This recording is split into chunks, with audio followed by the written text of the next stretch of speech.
النهارده هنعمل سمك مع بعض. تابعوا معايا الفيديو. معايا هنا فلفل احمر، معايا فلفل حامي، ومعانا ثوم. نضربهم مع بعض. حطينا معلقتين كمون كبيره، وحطيت معلقه بهارات سمك، ومعانا ملح، ومعانا كرفس، معانا هنا عصير ليمونه، حطينا هنا معلقتين خل. هنقلب بقى كل ده كده. الخليط ده كده بيدي طعم جميل كده للسمك. خلطة السمك دي تحفة. كرفس طبعا بيدي طعم جميل برضه وريحة حلوة للسمك.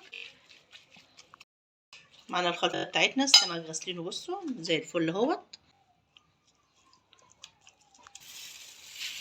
بصوا السمكية احنا قاطعينها كده. السمكية المفروض اهي قاطعينها سنجاري كده، فاتحينها عشان تستوي وتبقى حلوة مستوية. معانا التتبيلة بتاعتنا الجميلة ديت. هنحدق كده كله. خلصنا تبلنا السمك اهوت. تبلنا فتحناه في السكينة كده اهيت وتبلنا كده اهو.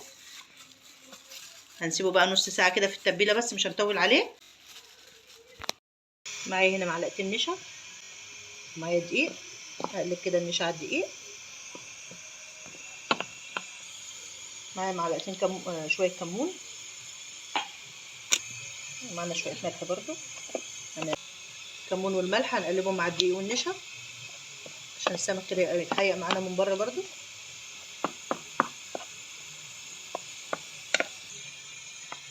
معايا السمك اهو، بتك عليها كده عشان الدقيق يمسك فيها. هنحط واحدة كمان كده مع بعض. هنعمل كده السمكية مع بعضنا تاني كده. هنتك عليها كده عشان الدقيق يمسك فيها طبعا، عشان الخلطة اللي فيها ما تقعش.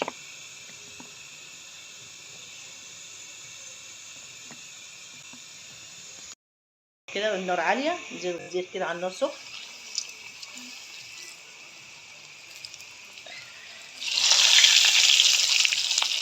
نقلب الناحية التانية.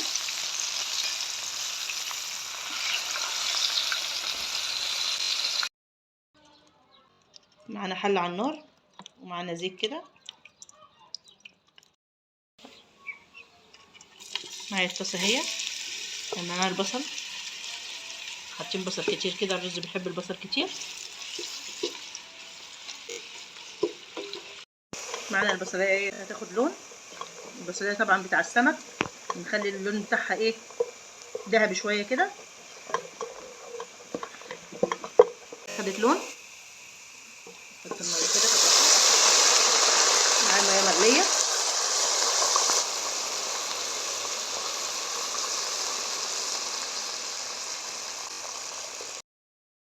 الميه حطيناها اهي. معايا معلقه كمون صغيره.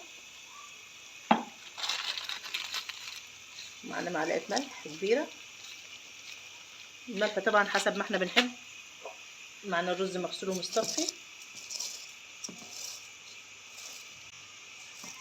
هنا الملح والكمون والميه بتاعتنا. هنسيبه بقى كده يغلي. خلصنا الفيديو بتاعنا النهارده. عملنا السمك كده بالطريقه دي جميله تعجبكم. ان عجبكم الفيديو ما تنسوش تشتركوا في القناه وتفعلوا زر الجرس.